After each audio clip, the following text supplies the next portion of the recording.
Hello, welcome to another episode. That's right, episode of Fantasy Draws. Tonight we're going to pretty much work on something from scratch. We're going to take a panel, figure out perspective, and just kind of make sure we get our pencils nice and tight. Um, Bit different than what we usually do because usually what we do is a cover or a pinup or a commission.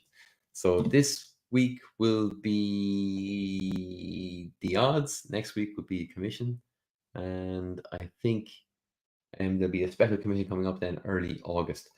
Excuse me. Just one sec there while I make sure that since we're new to Instagram that we're live there as well. We are, and big thanks to everyone again who tuned in from Twitter to find us on different streaming platforms last week.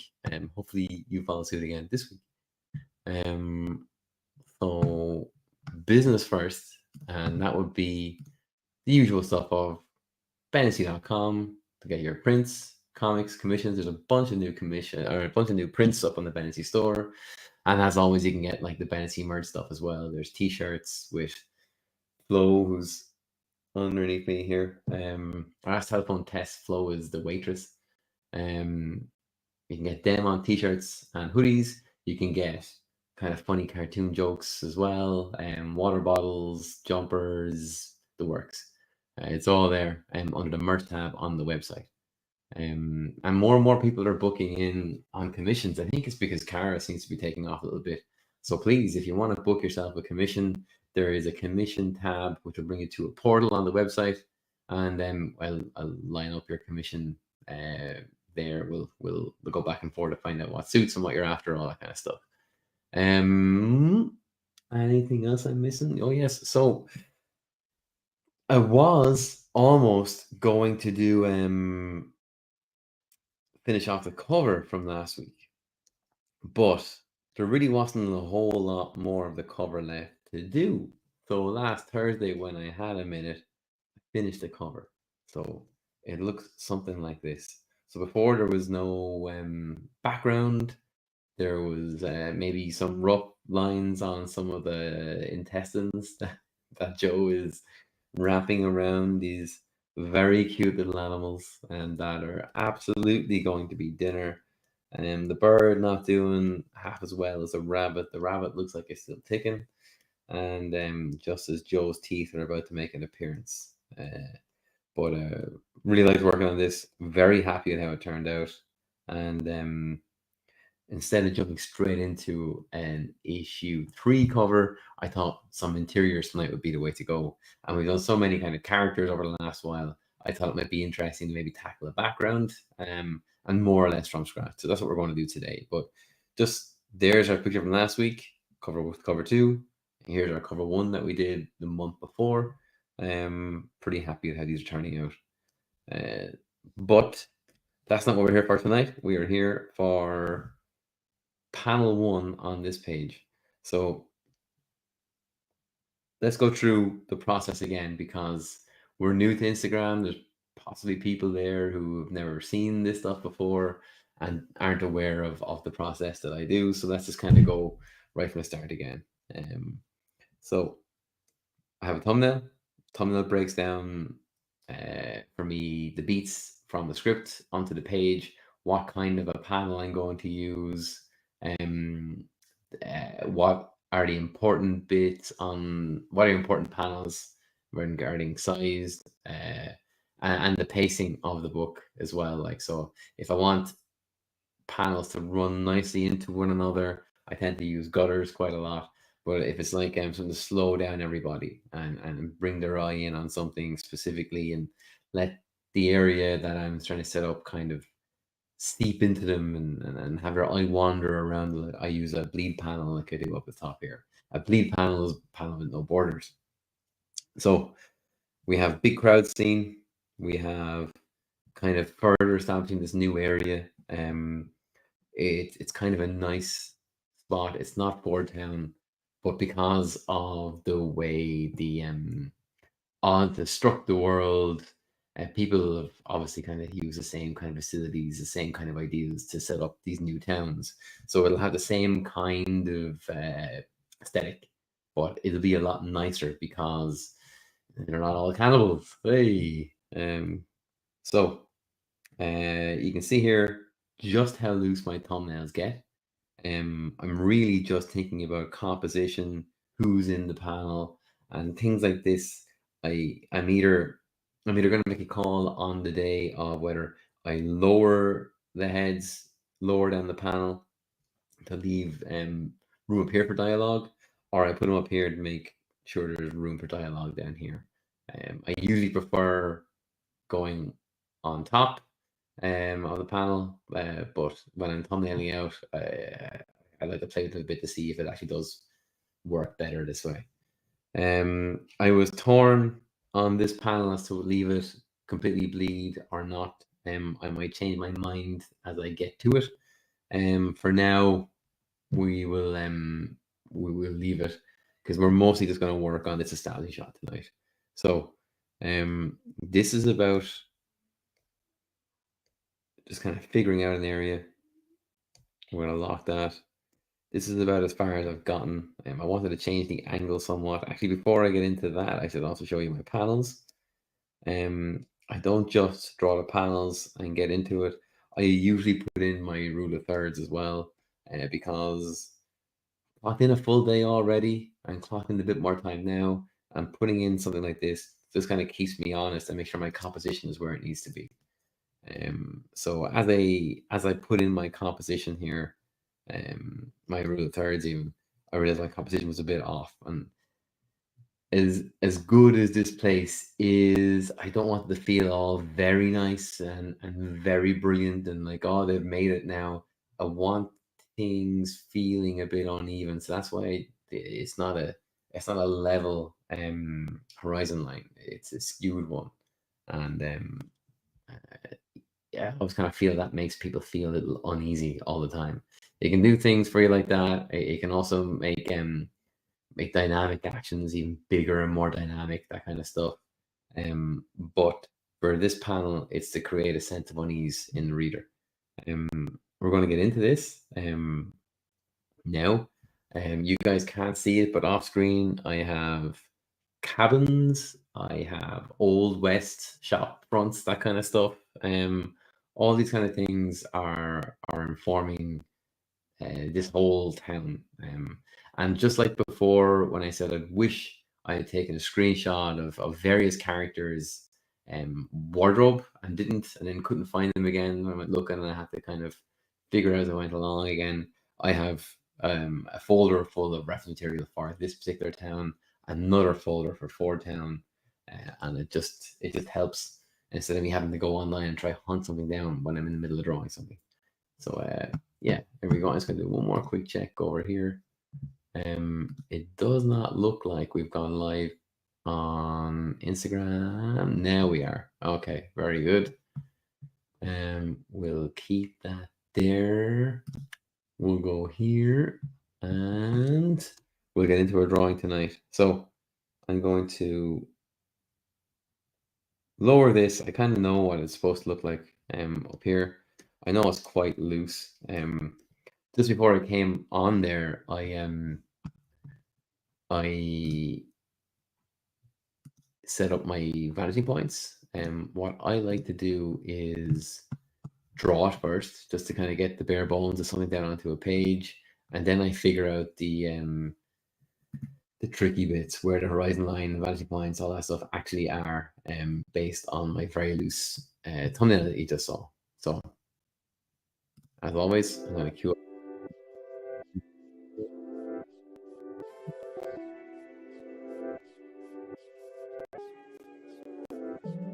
There we go.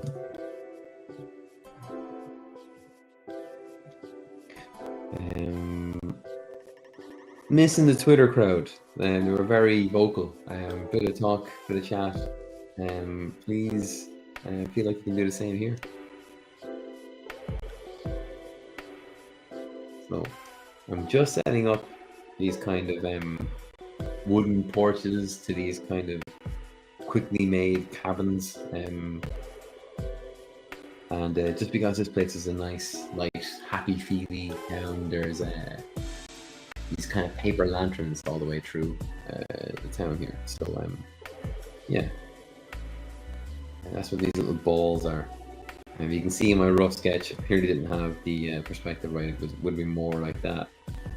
But that's why you do your roughs and figure your perspective afterwards. All that stuff before you go to inks. Otherwise, you make a horrendous mistake, and it would just be horrible. So great thing about, and I think you guys have seen me use Sketchbook in this before. I've locked in my vanishing points, so I'll turn them off here for a second, and you'll see where they are. So when I have the perspective tool up and running on Sketchbook Pro, it won't let me draw anywhere other than on that perspective. Brilliant. Really helps. It's kind of like old school in it, where you might set your tacks and set your pencil to string, and make sure you're working towards those value points on the string all the time. Yeah, again, it feels natural, like you've done it before. Like there's no learning in Sketchbook. It's fantastic. It's a great program. So I'm just gonna get stuck in here. It's gonna get pretty sketchy. Then I'm gonna tidy up a little bit, and then afterwards I get to inks. I'm leaving out people tonight because spoilers. I think if you see who's teamed up with who here and who they're talking to, it kind of will ruin this part of the book. And as I said, we're very far into the book now, so I don't want to give away anything. That said, we can still work on some stuff here together. So let's do that. And I'm actually going to turn this down again and just kind of stick with my pencil, drawing these shapes. So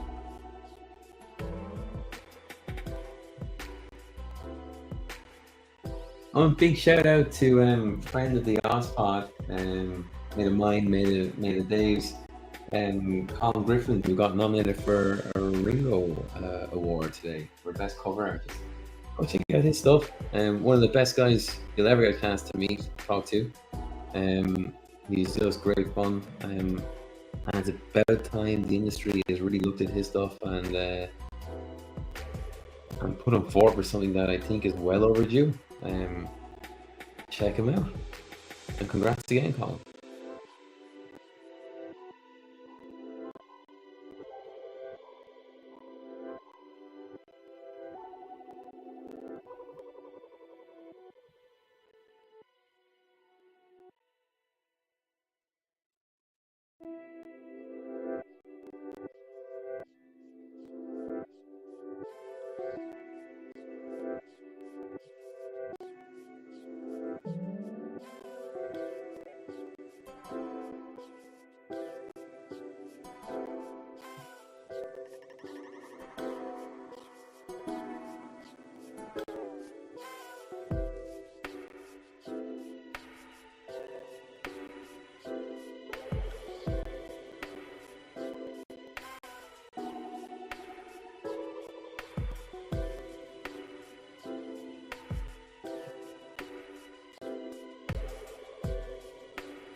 Just realized I should probably go a bit further back.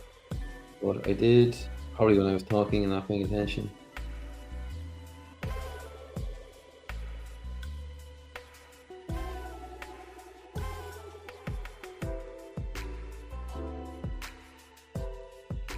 Now in that square, we're going to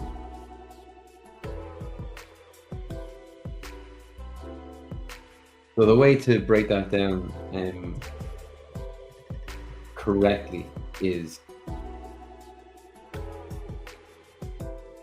you have a line crisscrossing, that gives you your center point on the square, and then from there, as long as you hit the centers, you'll find your circle. That circle then will inform where your pole is supposed to go. So turn back on your perspective tool.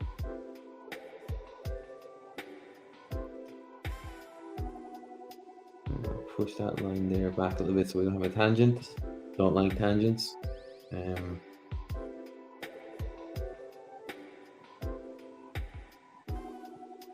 then we have the roof, which is going to come about there. Yeah, I'm going to pass some more, which is something I actually prefer. We'll do that. So I'm just, because the reference I have is kind of like a half a log for these guys. I'm just marking where that half a log will settle.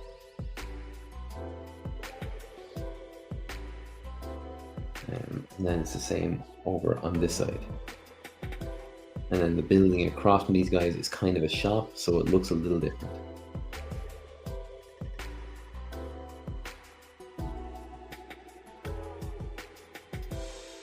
So that's corner to corner. And then you make sure you lift the pencil to draw again. You'll make sure you're drawing from the other vanity point.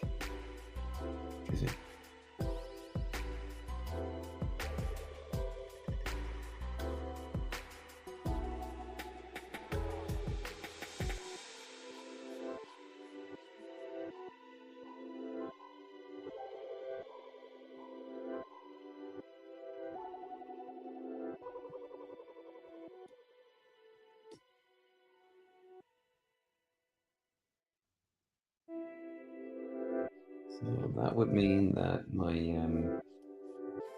pillar here is off. So I'm just going to try to draw the pillar again. The joys of working digitally, you can just make those quick little edits when needed.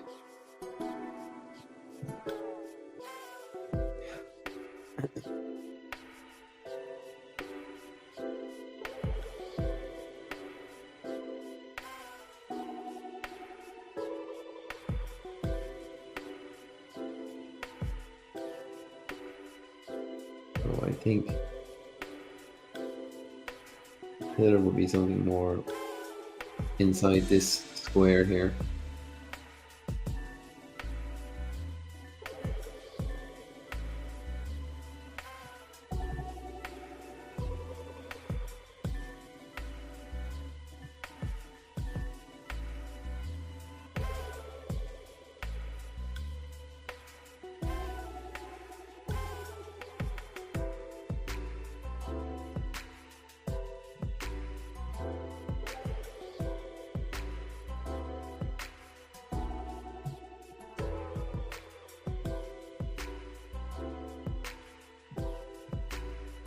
I was going to try something there, I won't.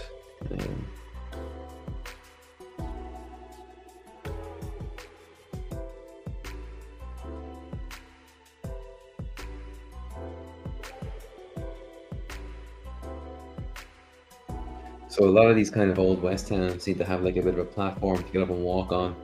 Probably a way to get dirt off boots before they went into a shop or pub or something, saloon, wherever it was back then. And I am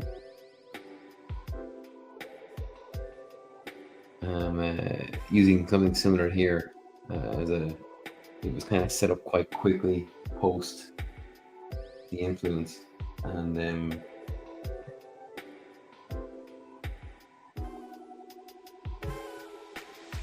that was the kind of quickest thing they could kind of put together at the time.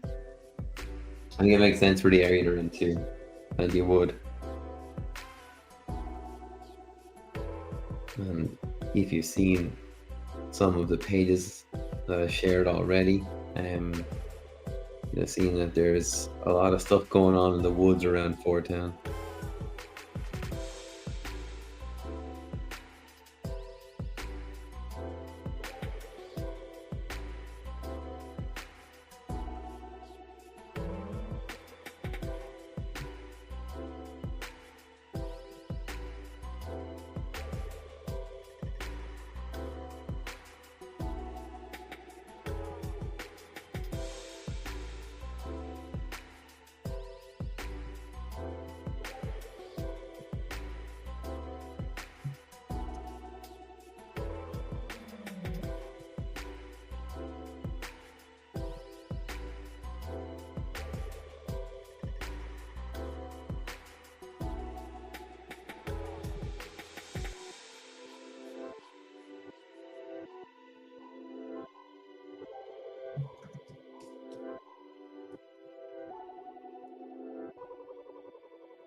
Oh yeah, it's actually not correct. That would it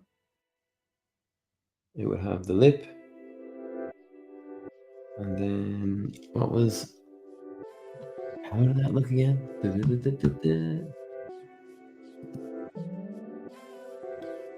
Okay, it just goes up. Need a ruler tool.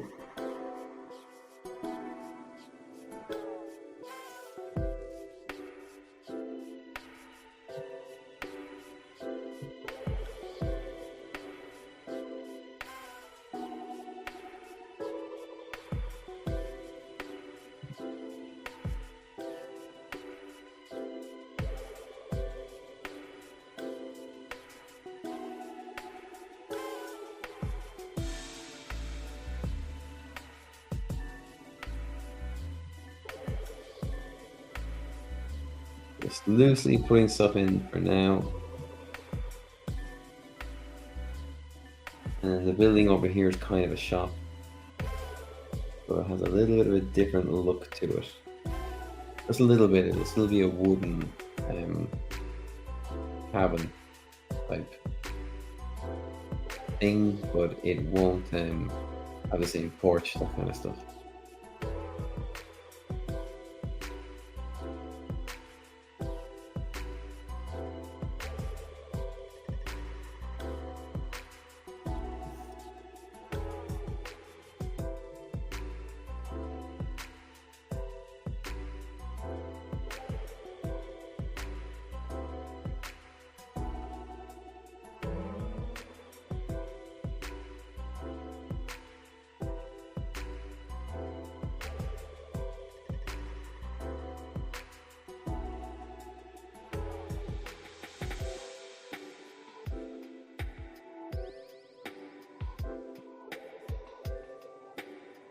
Coming out past the pillar there, just to avoid a tangent.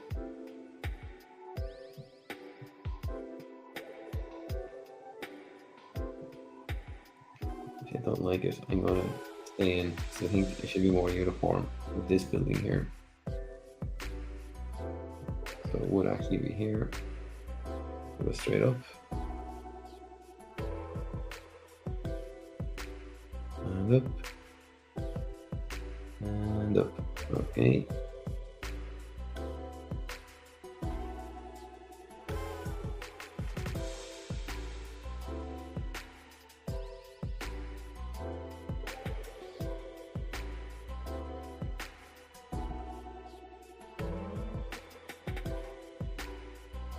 There, actually. There we go.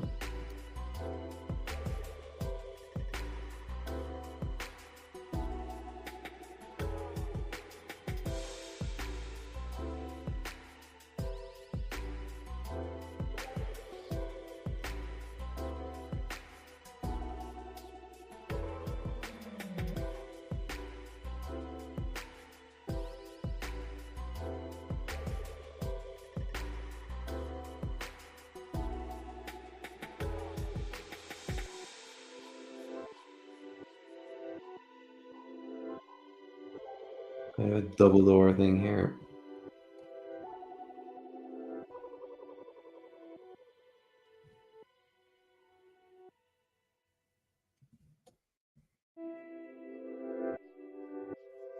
Yeah, I do want the bigger window, so maybe not up so high, definitely higher than that. Wrap it around.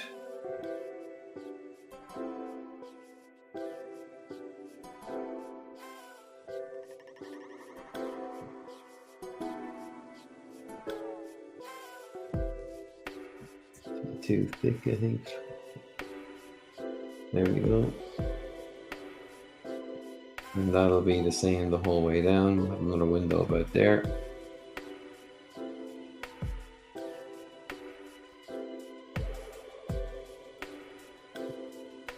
So you get the feeling that it's kind of homely, but it's quite small. But no.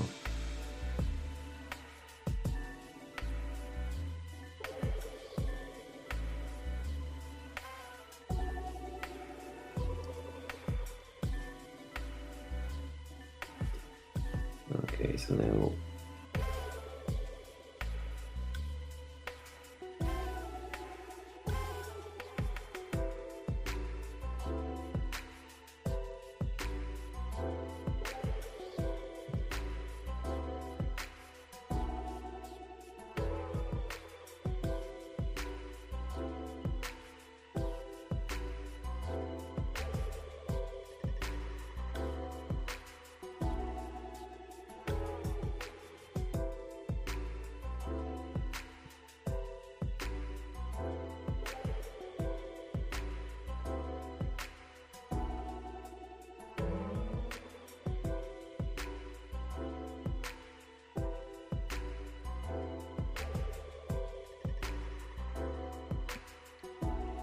The amount of times I used to have to slide set squares around just to get these kind of lines, and now I can just do this. It's almost too convenient.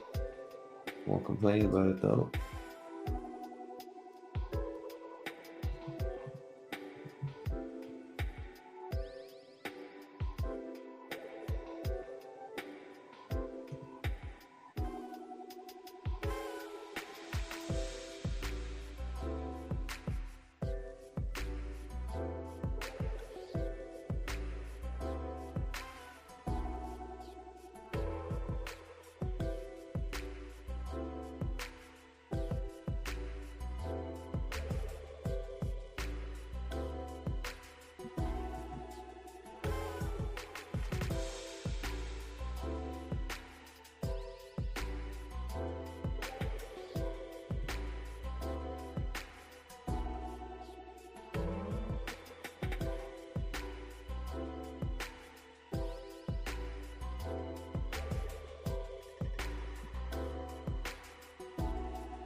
Hey Alan, how you doing? Sorry, it's weird streaming through Sketchbook and this because, or not Sketchbook and this StreamYard and Insta, because I don't see the comments on StreamYard, where usually I see like on Twitter, on Instagram, on YouTube, they pop up here, but for some reason I have to click back out and go into Instagram to see anything that's like coming toward me. I miss it. It's just gone. So apologies for missing you. Didn't mean to leave you hanging. Just don't see them on StreamYard.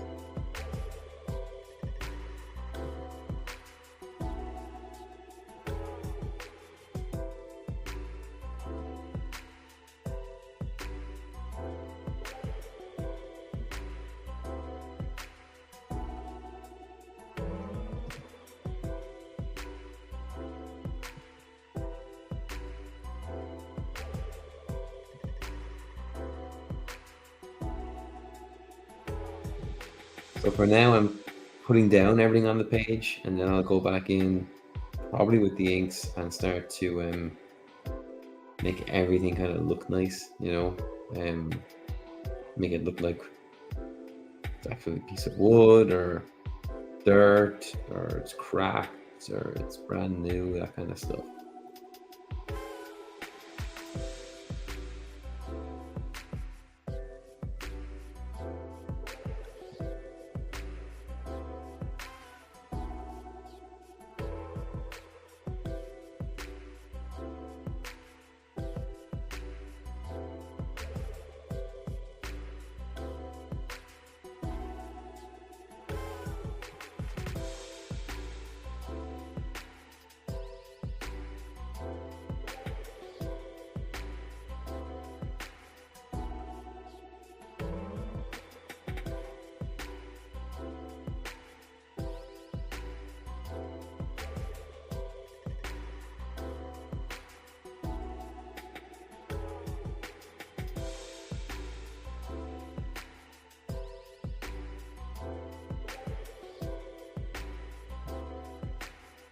for anyone kind of tuning in, if this is more of like what you'd like to see, where you can see me working out pencils and perspective and more process than say just inking and trying to finish something in the space time that we have, and something that's obviously more character based and background based. Like, let me know what you kind of prefer, because I'll always tailor this towards you guys.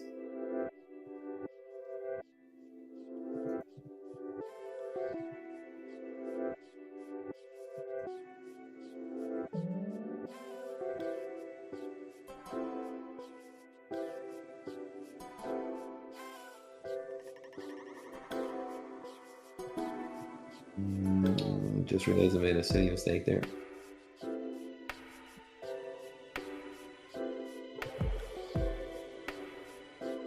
We can amend that right now, though.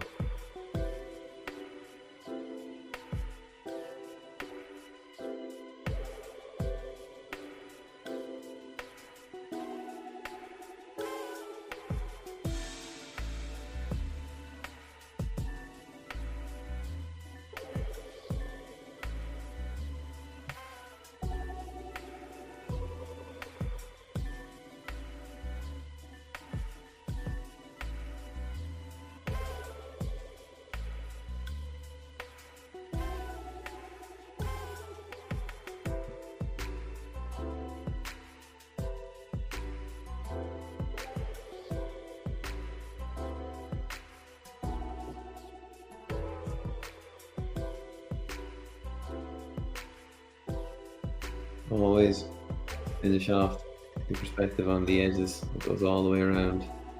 Doesn't go straight out.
I always love it when you have it figured out on one side, and it's just a matter of tracing your lines back to the next thing. Just makes life a lot easier. You just have to not get lost in the lines, which can happen sometimes.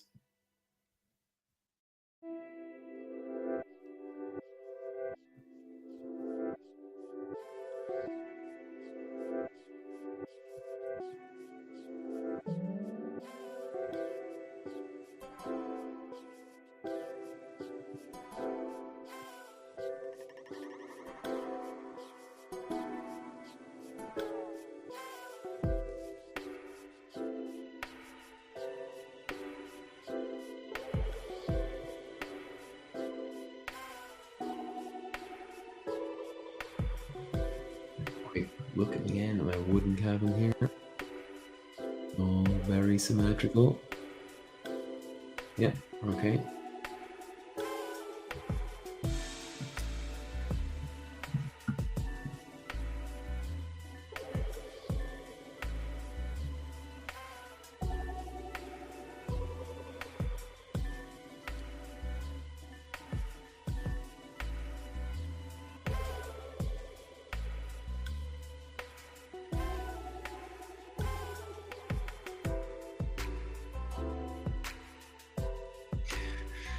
These guys clearly have like a really good location here where they're right in front of the shop.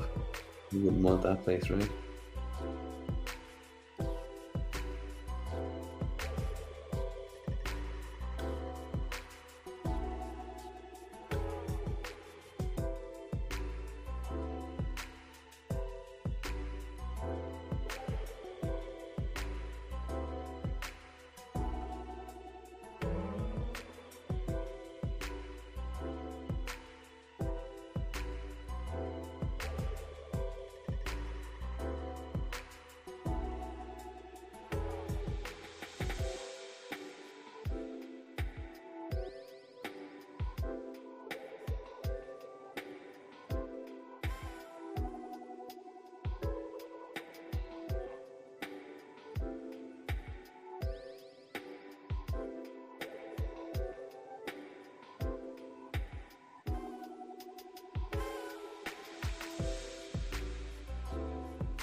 And I think I had a couple of barrels there somewhere, didn't I? There we go. Always got to throw in a couple of barrels, don't you? That's just like one of the rules.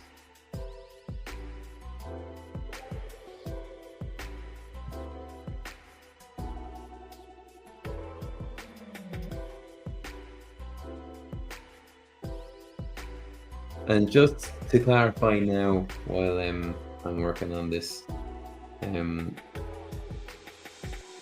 there's 5 panels. 1, 2, 3, 4, 5, 6 panels on this page. 6 different head sizes is what I'm looking for on this page now. I want to make sure that the depth of field changes 6 different times in each panel, just to have a bit more of an interesting look about the page. If everything's the same, if the depth of field is too similar all the way through, it's just going to look really boring. So do yourself a favor and watch out for things like that. You've got to make sure your pages are as dynamic as they can be, and you don't want to lose your audience just because you were being lazy. Put the effort in to get your pages really visually striking and the kind of page that you want readers to kind of lose themselves into and not have to fight against you to get into the story.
knew something was off there.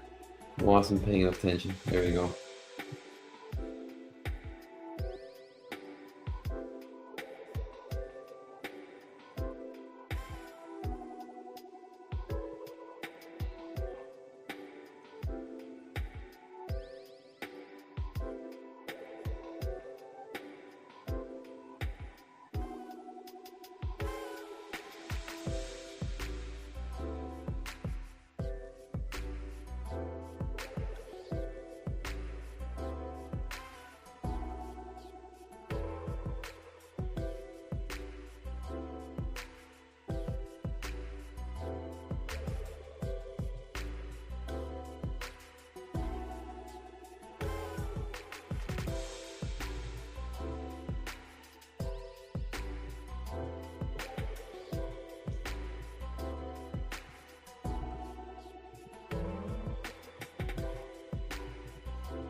Put a little tap on that guy.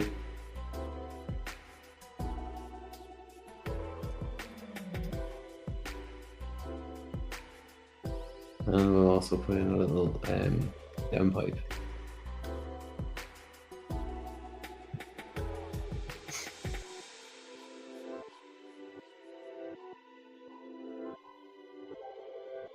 So how's that looking? Okay. So if that's what our background is going to look like, I think now we can start dressing it up a little bit. We'll do a quick save in case the worst happens and now our work is deleted. That would be absolutely zero crack. I would enjoy.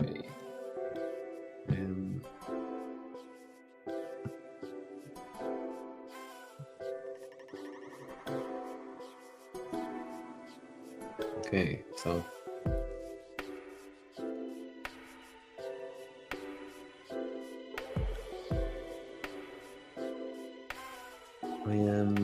I'll stick it to pencil for the time being because I want to.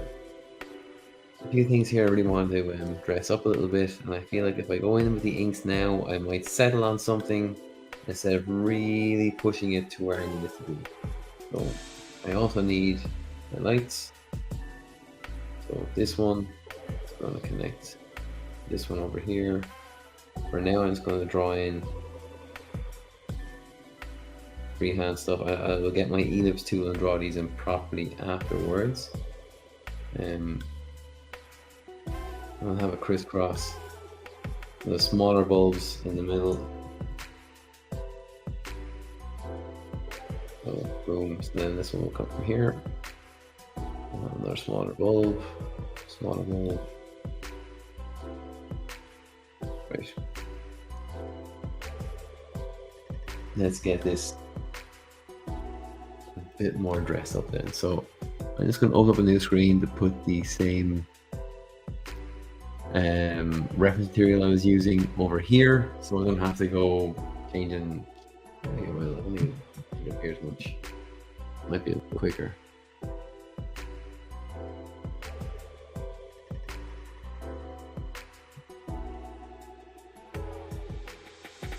Okay, perfect. And remember, when you are doing these things, you don't have to establish everything in one panel. I have an entire page here to set up an entirely new town, and I will take that page to do all that. So don't feel like you have to squash everything into like one panel. Your goal here is also to make something as visually interesting as it can be. And if you start squashing things in, you lose that appeal very quickly. After you've figured out your perspective, well, hopefully you'll have figured out your story beats first. Once you've done that, you can then work out your perspective and composition, all that jazz, and then you get to the point of actually drawing it. You know, it's kind of like when writers say, once they've done the first draft, they actually start writing. A little bit like that. It does feel a little like you're redrawing things and then redrawing things again. That's just part of the process. All you can do, trust in the process. And there'll be a lot of processes that are the same, but this one is yours.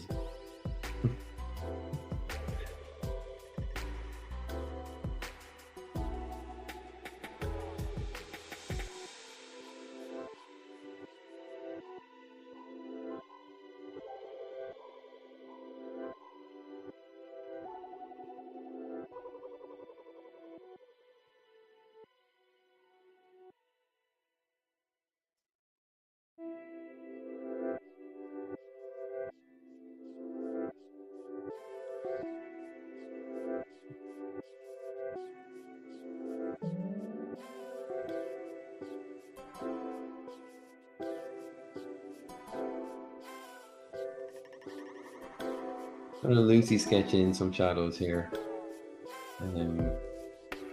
It's gonna make depth a bit more interesting. I was initially going to almost silhouette this completely, but kind of looking at it now, I think it would be a bad idea. So it does mean that I will be drawing a bit more work though. But, you know, if you don't change with what clearly looks like is going to be a bad decision, you're kind of stupid. So if it's not going to work, don't push it. That would just be a waste of your time. And you're back into issues of trying to keep people interested in your work, and you'll just lose them if things are just too messy, too muddled, obviously forced. This isn't the kind of, I haven't set a style for this book to just have loads of convenient graphic silhouettes and blacks like that. This won't work, especially to do it at this late stage in the game would be an obvious cop out. So you gotta make sure you stay on model and on style.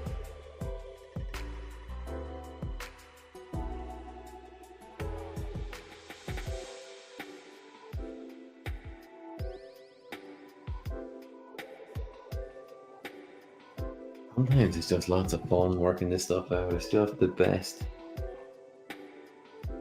And we're not too focused on our line quality at this point. We're still figuring out like what this is. I'm still figuring out how the cabins actually work. So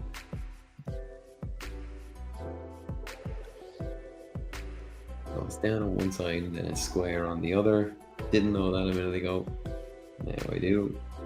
And I'm going to freehand this bit here. It's not like perfectly cut wood. I kind of want it looking a little wobbly. Not that wobbly, but yeah, I'm gonna want like cracks running through it, and maybe even like the odd kind of knot sticking out, that kind of stuff.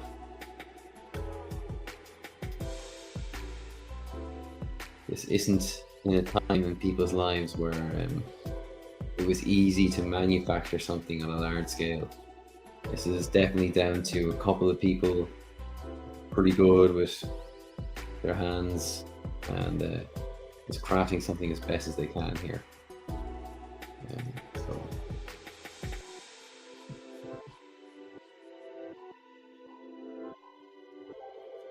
don't feel like you have to get your tech graphic skills out here and then try and knock out an architectural drawing. That's not the objective. Just making sure that's correct.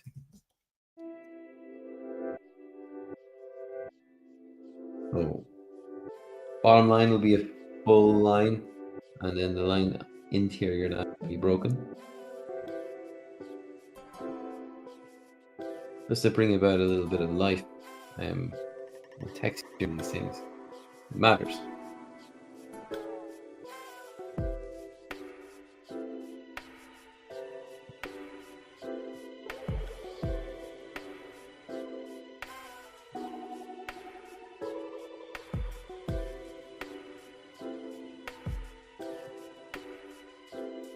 Yeah, what did we just learn? We just learned that it's almost like a flat rectangular piece put on the other side of the rounded log.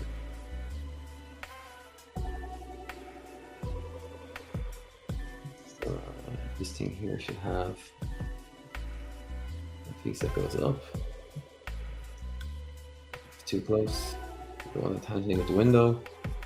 Draw straight out. Get that ruler tool up again. Again, this line can be broken, and this line cannot.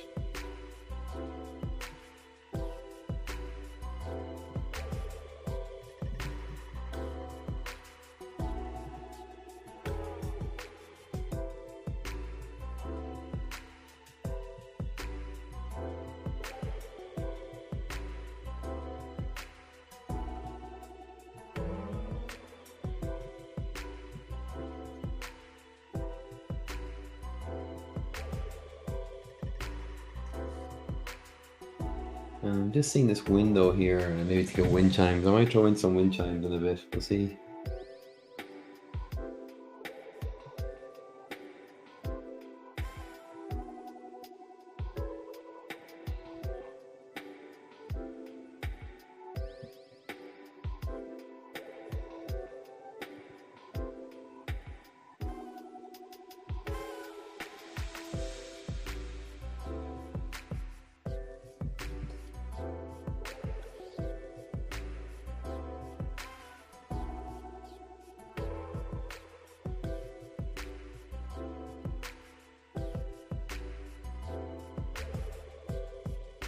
Full line, and a full line again.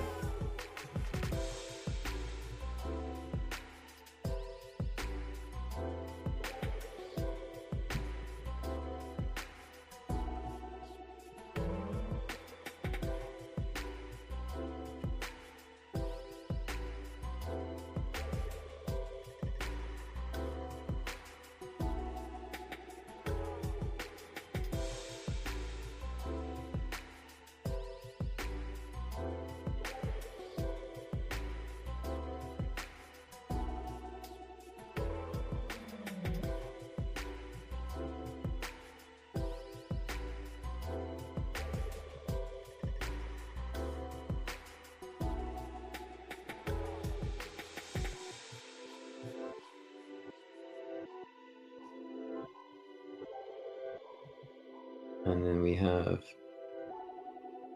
that's a horrible tangent. Won't have that. There we go. And down. So these bits of wood here are quite wide. And there is a way to actually get the perspective right on these, of where the line break would be. I don't think it's that necessary there, especially because right here, this bit of stage here to the left is going to be where I have a whole bunch of people, and I'm going to cover a lot of that stuff up. So I'm not going to worry too much about getting that perfect just yet.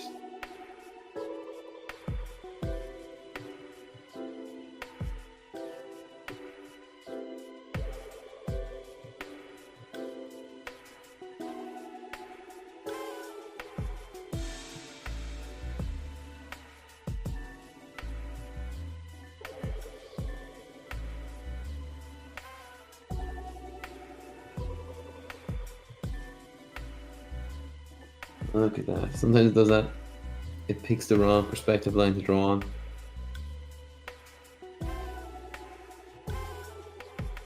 It's not something we can't fix, but yeah, it's kind of annoying. But it's a great perspective tool. First I found it, I've really enjoyed using it. I have found a couple times when I brought it out on the stream, it tends to bring about a bit of a crash. Hopefully that won't be the case tonight.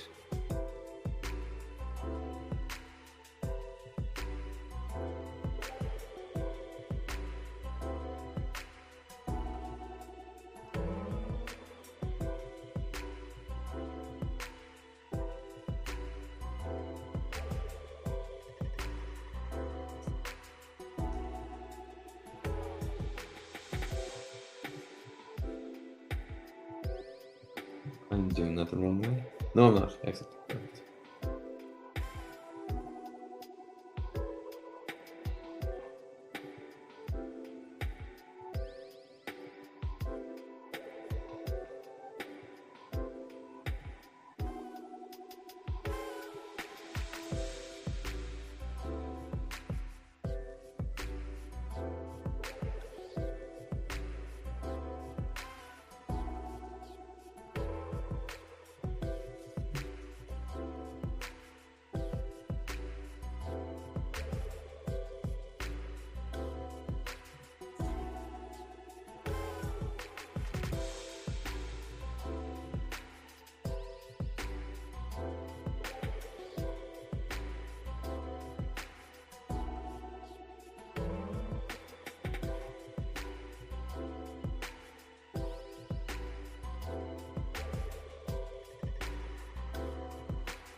Okay, so we're nearly an hour into the show. We'll keep going here. We'll do the full 2 hours. We'll see how far we can get into this panel if we get it done. We might.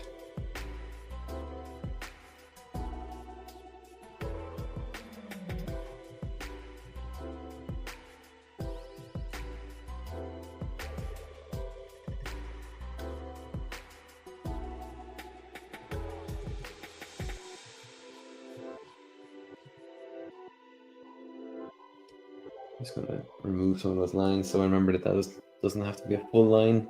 I get the impression I could be zoomed in on that when I go into it later. I don't want to make a mistake and have to come back out later on and erase parts.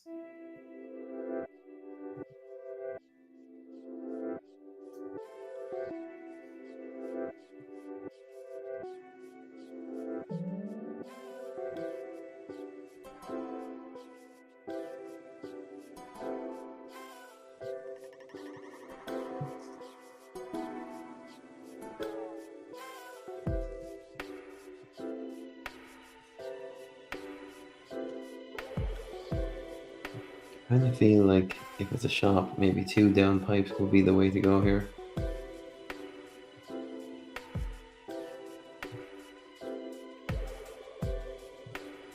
Yeah, they have a horrible little pipe over a window, but it's the apocalypse. That's not so bad in terms of what could be going wrong.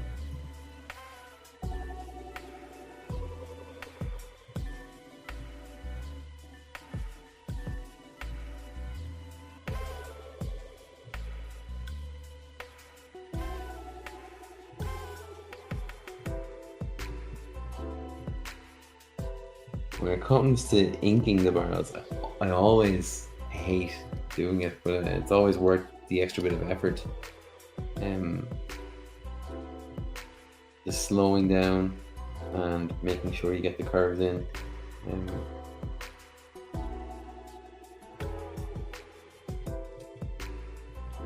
I used to have to draw quite a few of these when I was working on Godfell, and familiarize myself with a bunch of Coopers who had, like, I forget what they're called now, these bands that go across, but there wouldn't be a set rule for these. It would be subject to the Cooper who made them and his preference, or their preference.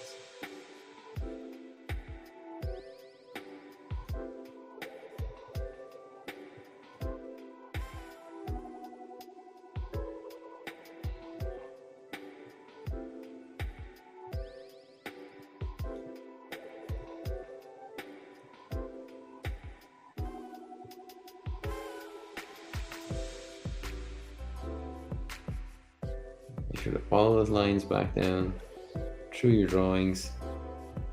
Make sure you're informing everyone the volume, the shape correctly.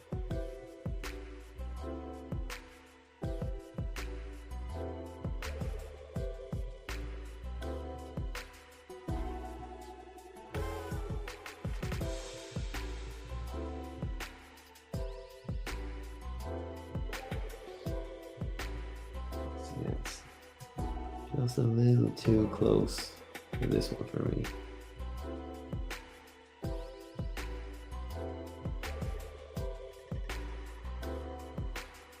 And then this barrel is a little bit bigger. I don't know where I saw this before, but I thought it was just really nice to see. It could have been an old drawing in Ballyfermot that was in some Sullivan Blue production down the line. But there was just a smaller barrel, a skinnier barrel, and then a really big wide barrel. And they had a little pipe running in the middle between both of them. And I have no idea what it does because you think the pipe would run at the bottom. But visually, appealing enough that nearly 17 years later, it's still in my head, living there.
Just realized that they tried to turn that tap there. It was going to hit the barrel and then not be able to turn on or off. Design flaw. Yeah.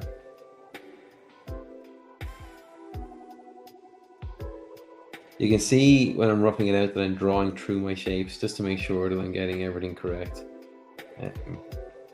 If you're really smart about it, like you can use those shapes somewhere in your design without creating tangents, and it really helps inform the volume.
And how were the sills on that cabin again? Not as glam as you think. That's okay though.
And there could be a little bit of splatter and things on the ground here from a few drips, or someone's let the tap run a bit longer than they should have.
Yeah, loads of dirt being kicked up on the door.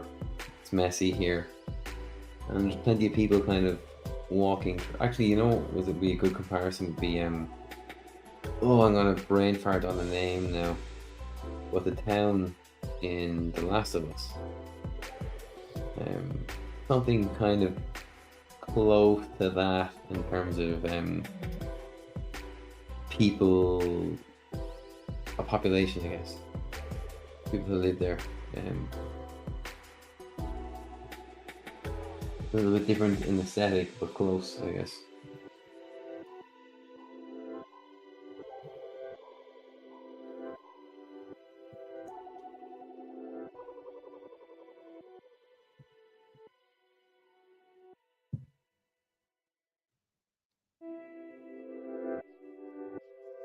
It's off there a bit.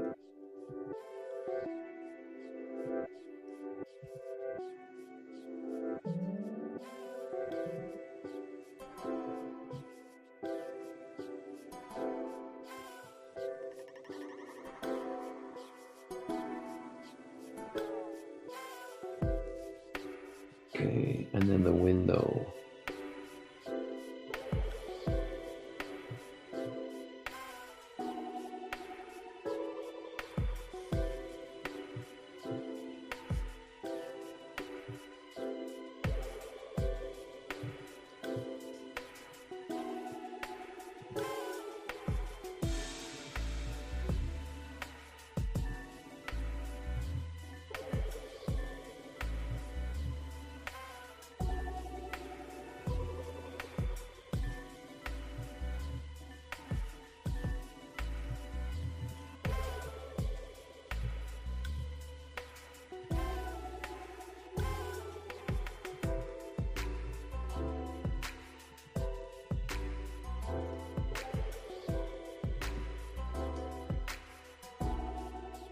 Okay, now let's check out our pencils here. Turn the bottom layer off. So we can put a bit of muck in front of these guys. Stuff them up a little bit now too.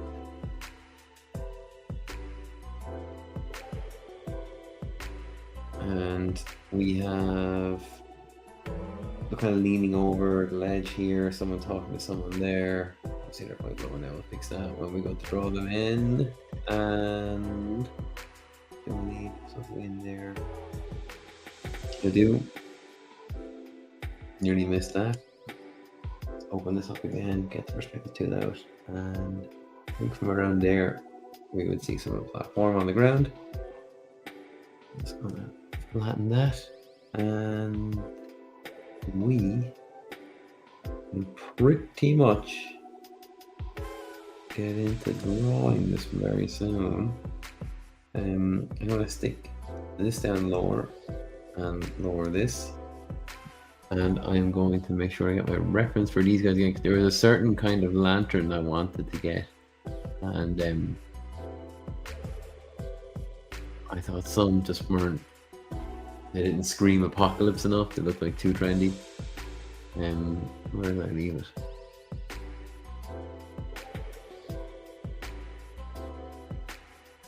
Let me just have a quick look for it here somewhere. There we go.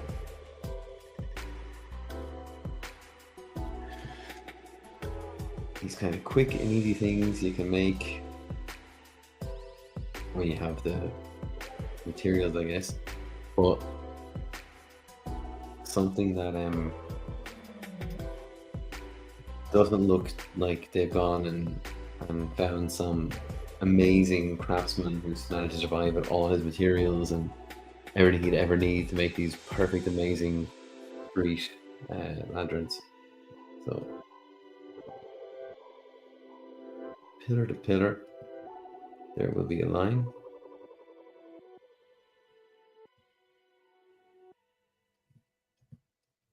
From across, there will be a line. And from here,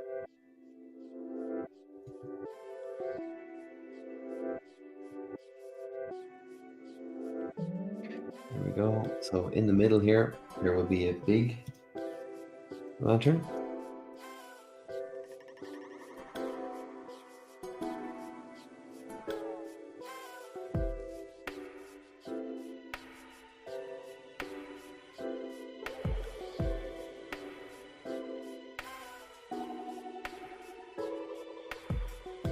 Too big, too long. It's looking better.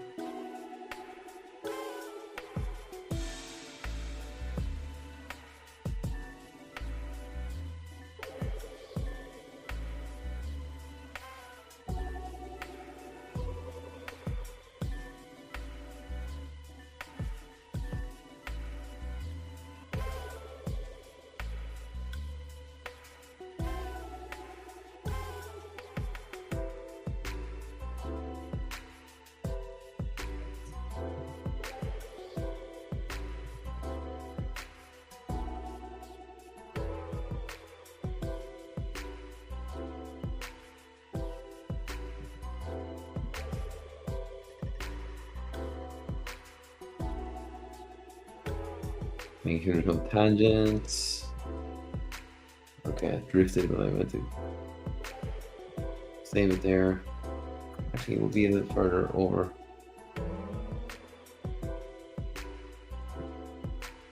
Save again. Where the hell did it go?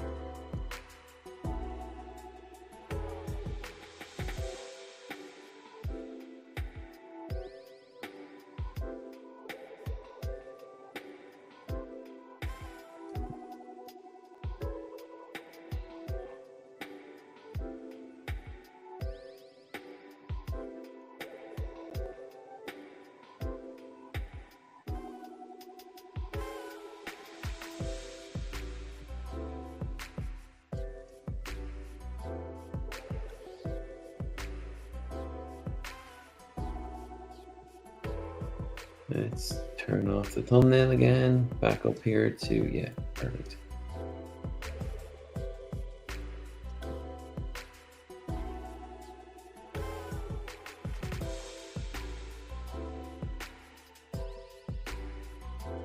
And on these big ones, there's going to be like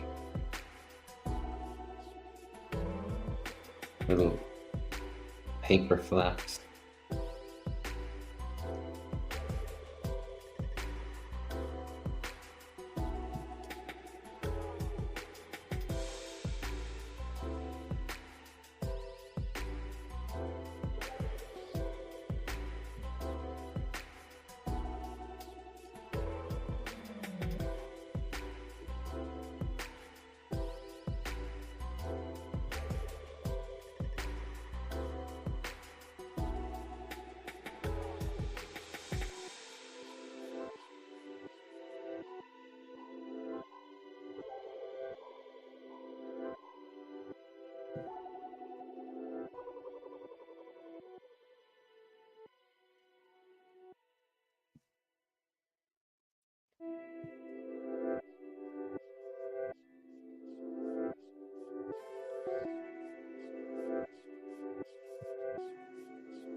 Yeah, all that effort on that window. Not even gonna be seeing funny that.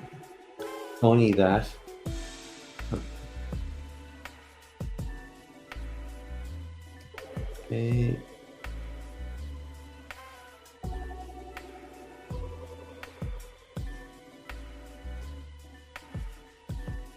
And these kind of things add a bit of character about your venue.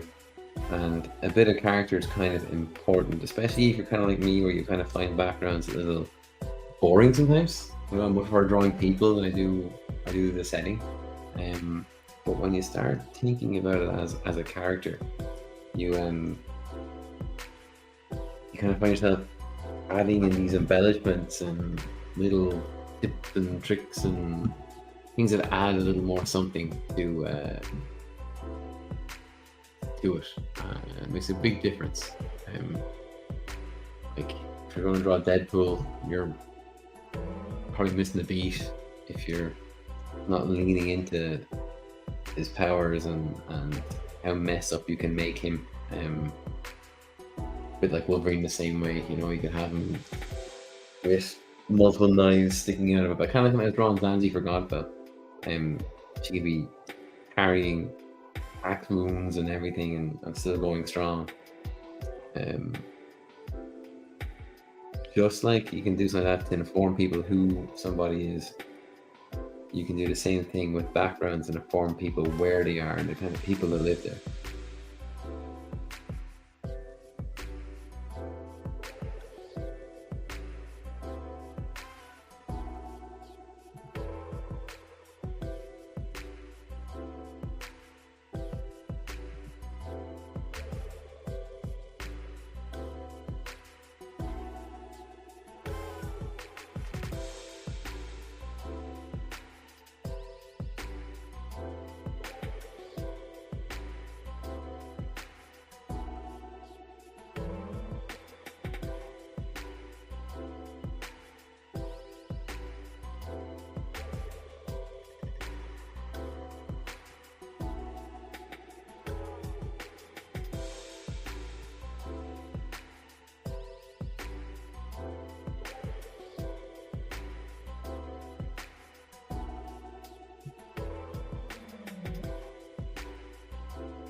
Clicking on Insta again.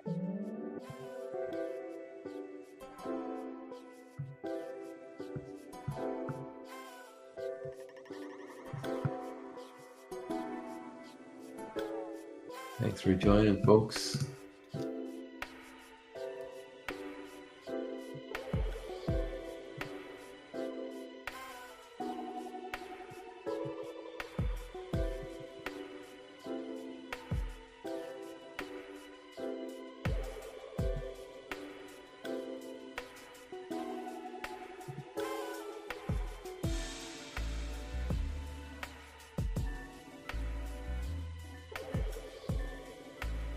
But you can see the difference between this place and Ford Town. Ford Town is more of a almost like a concentration camp place. It needs to be far more friendly.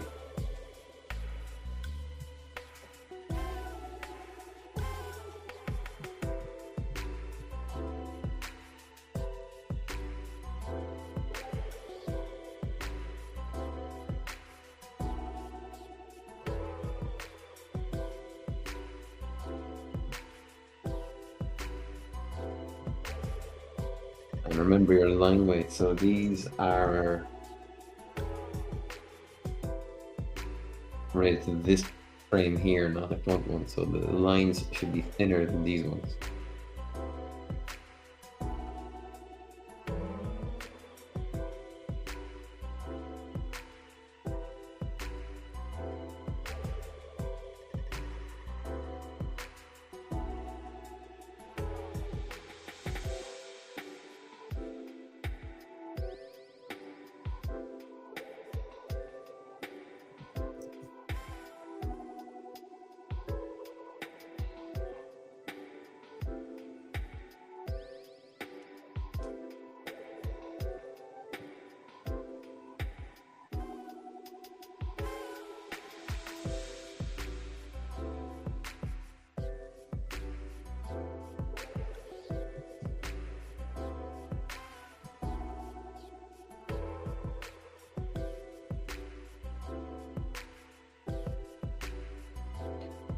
not drawing these as one big line because they're separate elements, and it gives me an opportunity to lean into drawing them a bit more and making it look a bit bumpy and a bit more handmade.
And again, not using the paint bucket, the nib, just to get a little bit more extra texture on what we're doing here, instead of just making it flat black.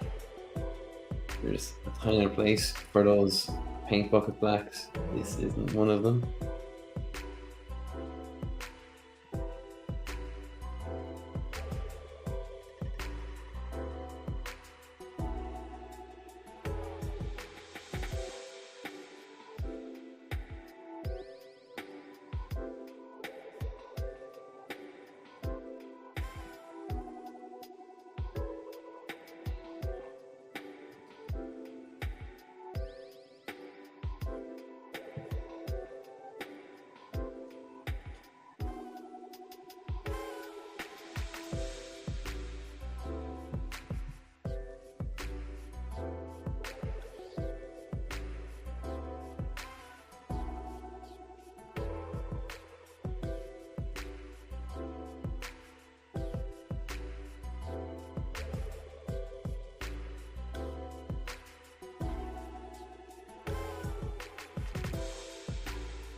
Things start seeing a bit of a shape and some real kind of weight to what I'm drawing now.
One.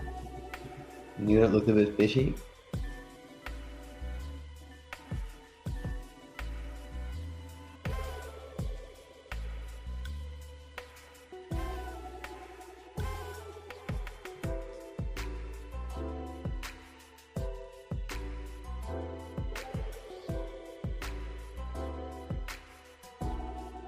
Real bit of dirt on that bit there. Don't be afraid to scuff up all these surfaces as well.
And I'm going to get my ellipse tool out for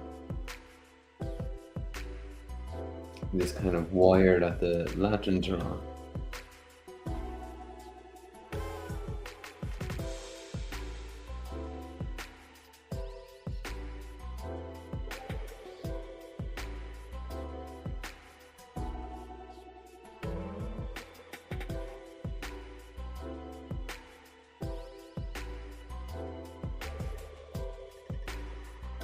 Thinner, thicker as it's coming out towards camera.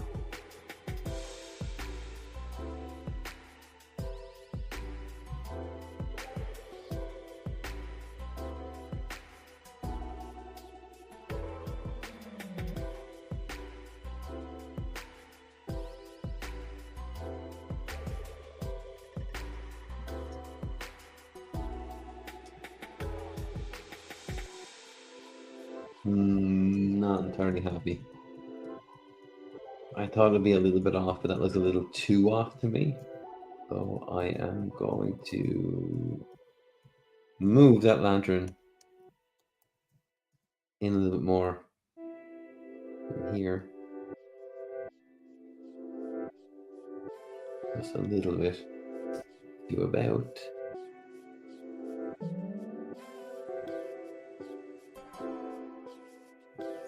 right there.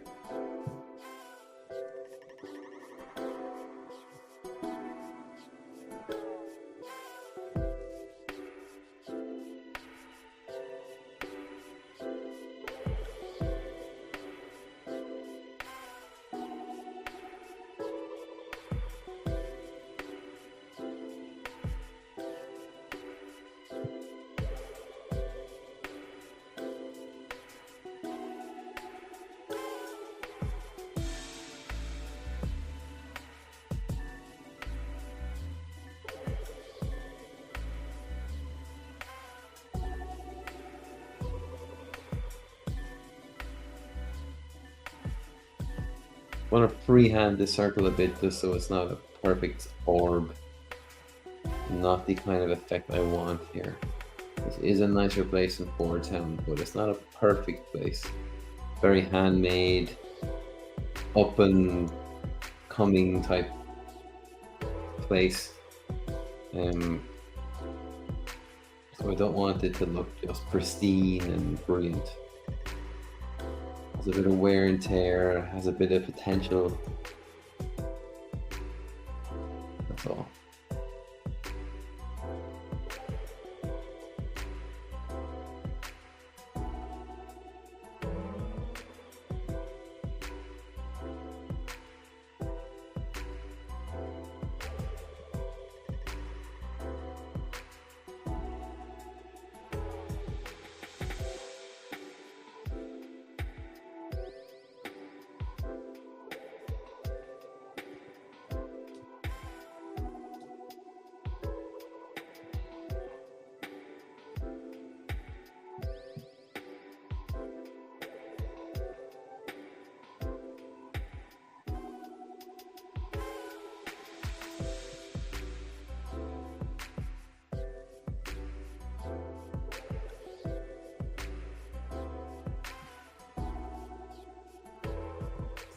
Too thick. Here we go.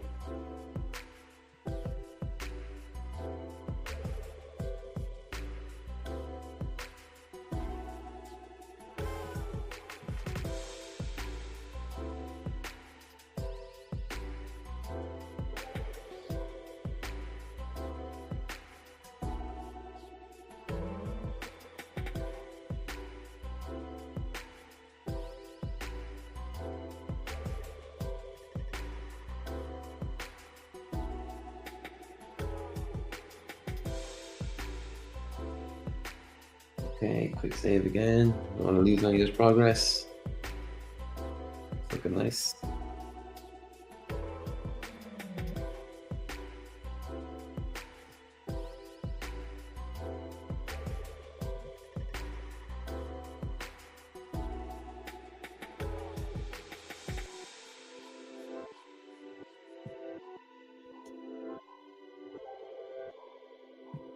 Yeah, we don't want these things looking perfect. So we're going to freehand the circles. We're not going to use the ellipse tool.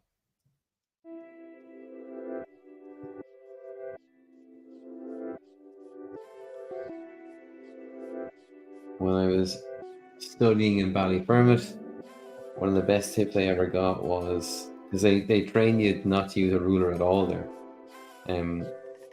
When you were getting to a place in your drawing where you kind of needed a ruler, but you still wanted to get that kind of energy, that life in your line quality.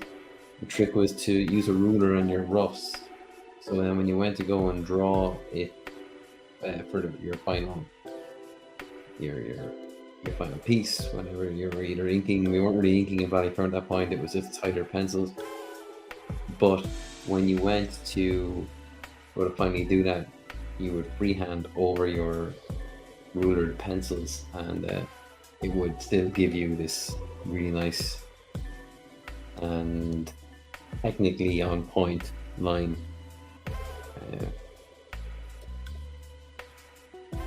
It's worth remembering if you're an animation student or looking to just kind of add a little bit of something in your line quality. To this day, it still works.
Lucky for me, a few of the pages after this are not so background heavy.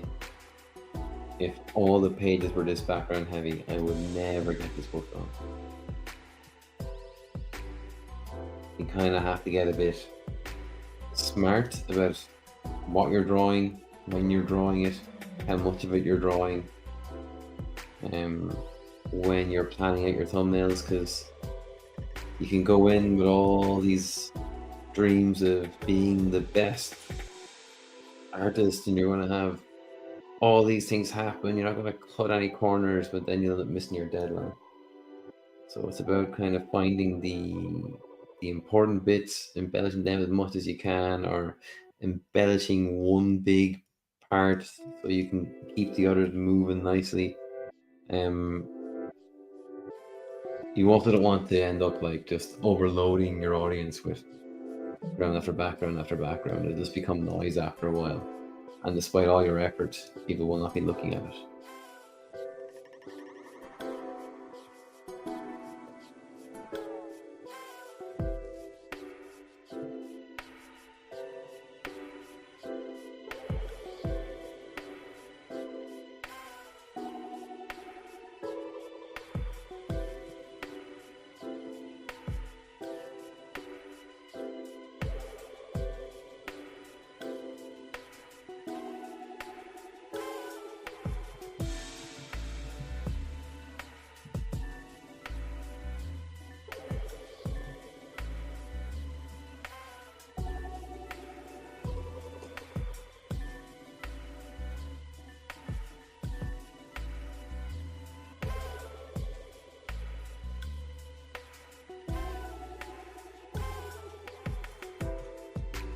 It was too much of a fight with my inner monologue not to do that.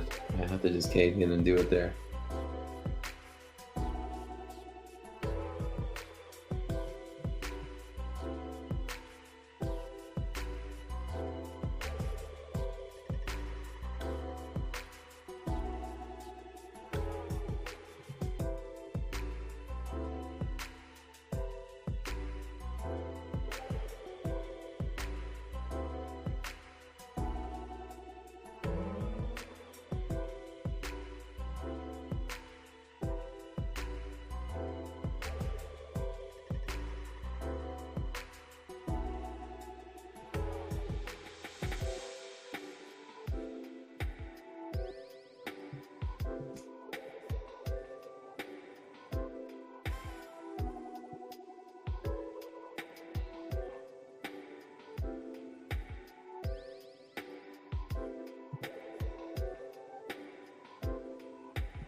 Again, not using the paint bucket tool, not missing an opportunity to add some kind of grit to surfaces where I can. Being able to draw digitally is fantastic, but when you start leaning on the digital tools, I really feel like your work starts to suffer.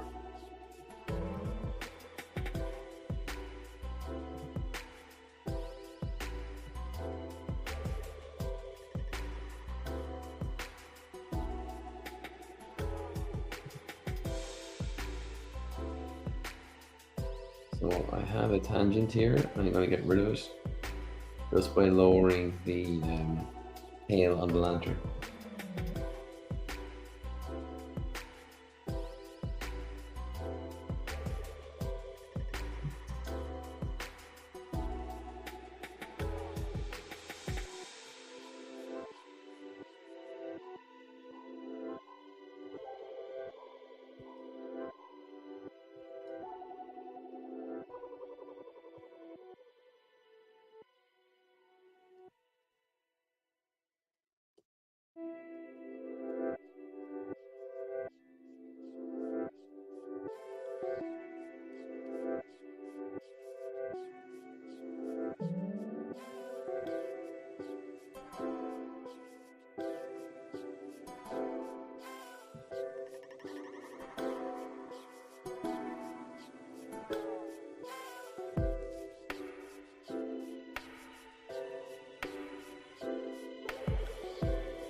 So we're nearly at the 2 hour mark. We'll go till 2 hours and then I'll stop. Thanks a million everyone who tuned in tonight. And I have to start to build a new crowd here on Instagram. And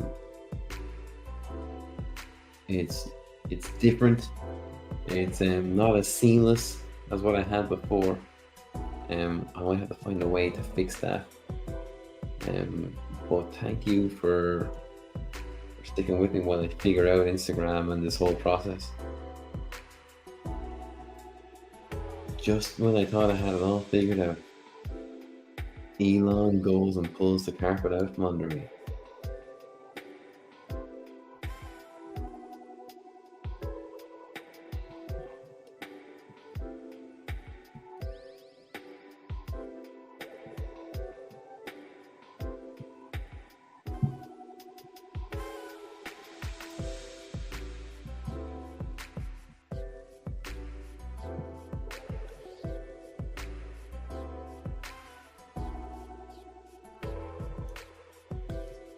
Drawing a shadow in on the wrong part. It will be this bit here that I want to signify a bit of weight on.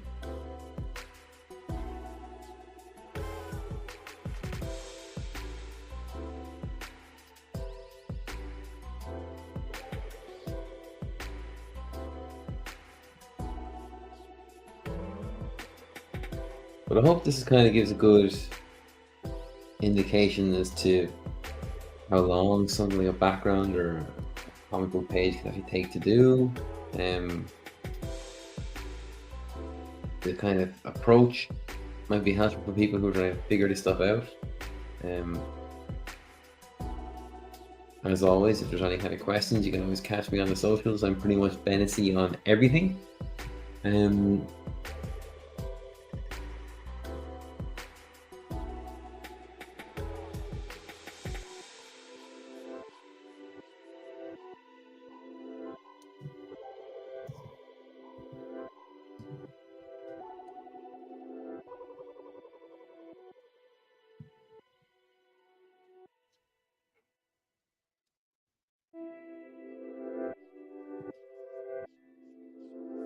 Just thinking about where I might go next. I think over here. The one thing I wish Sketchbook would do with its vanishing points is if it would let you save them with the drawing, because I know next time I open this up, I'll have to plot them out again, and it's annoying. It would be the same if I was working traditionally. You know, you take the page off the drawing board, you have to revisit it down the line, you have to plot those points again.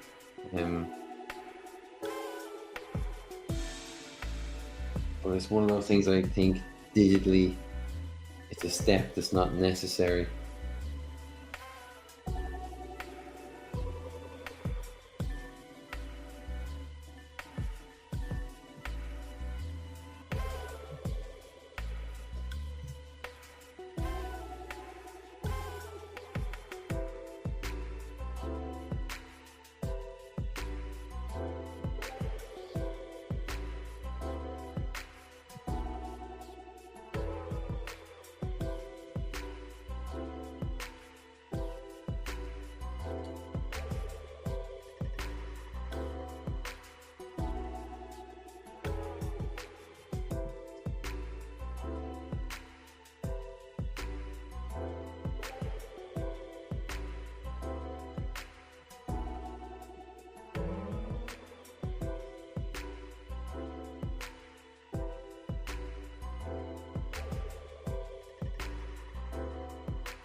And just adding in the kind of logs there, this just shows that it's not a perfect straight line all the way across.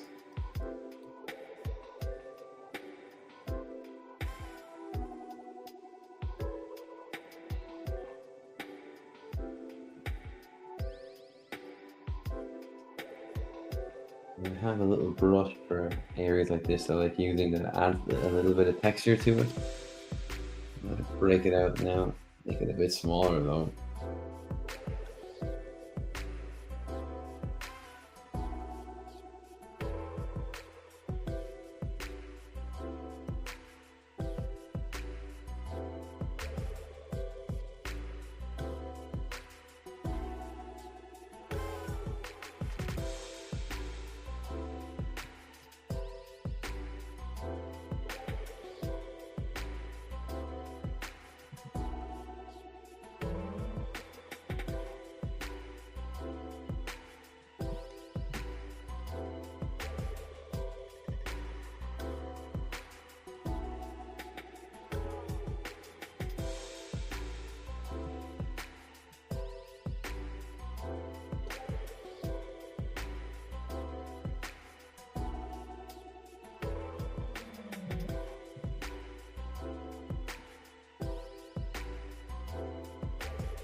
Rid of that line.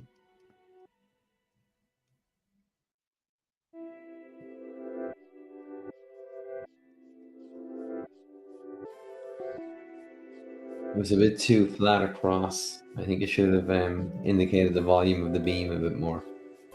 Oh, yeah, there you go. That looks a lot better.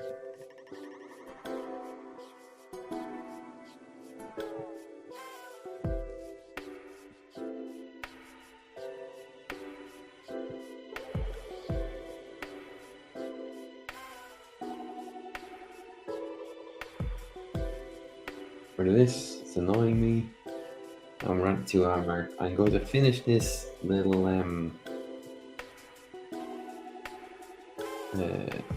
baluster here, and then we will call it a show.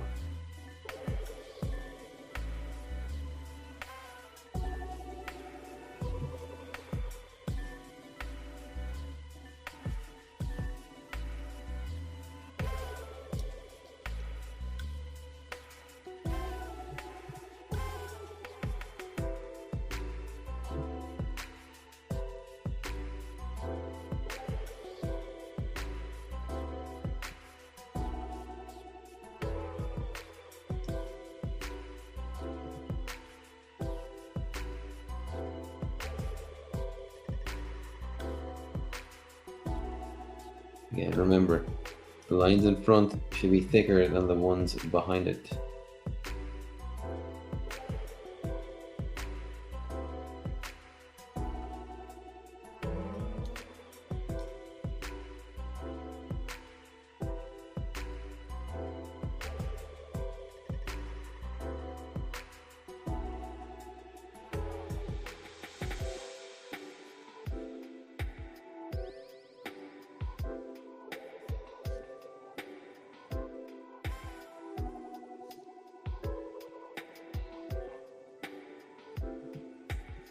That's a horrible tangent that I don't like. We'll go a bit thinner.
And I draw the shadows in the direction I kind of want to lead the eye in.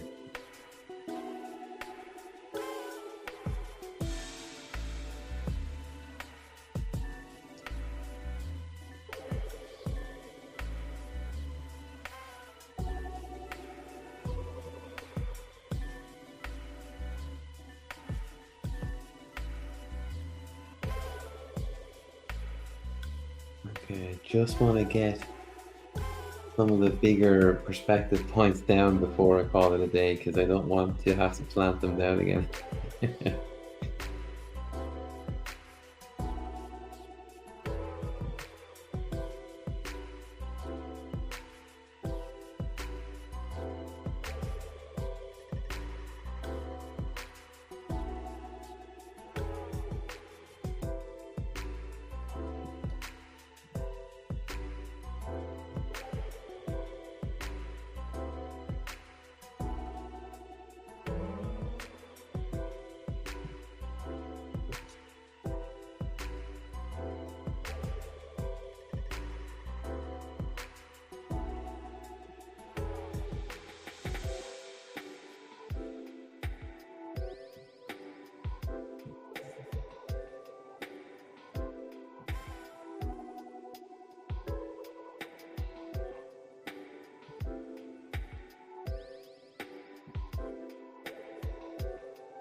Okay, and doing that now, I can see there's a bit of a tangent here.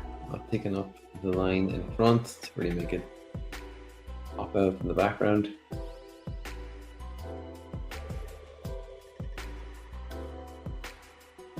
One window, let's get the other one in, and then we'll call it a night.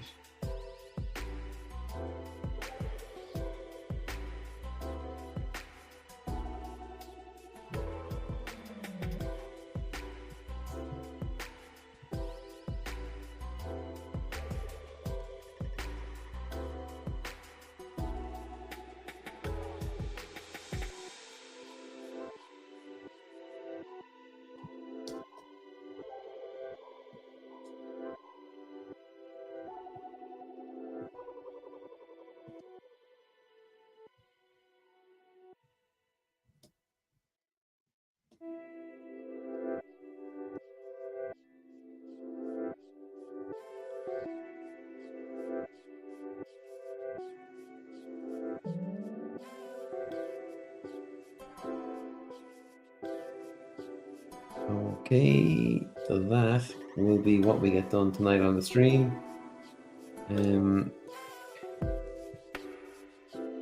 So we got start of the background. There it is. Pretty happy that actually. I think it's going to be a lot of fun to finish off now and get my characters in. We have this done from last week. Good old Joe. And can't wait for you guys to see what this guy does. And this poor little guy who's about to be dinner. Not a way to go. So, thank you very much for tuning in and allowing me a little bit of time to dip in and out of Instagram as needed. And I will be back on this same time next week. And as far as I know, for the moment, I'll definitely stay between Instagram, YouTube, and Twitch. And join me and Dave on the Oz Pod next week, where we will be talking about Batman the Animated Series. That should be a fun one. Anything else I'm missing here? I don't think so. I think that's out of everything. So I'll leave you all with that. Thank you very much. As always, anything you'd like to see me draw, get in touch on the socials and I'll bump it up the list. Thanks very much. Bye.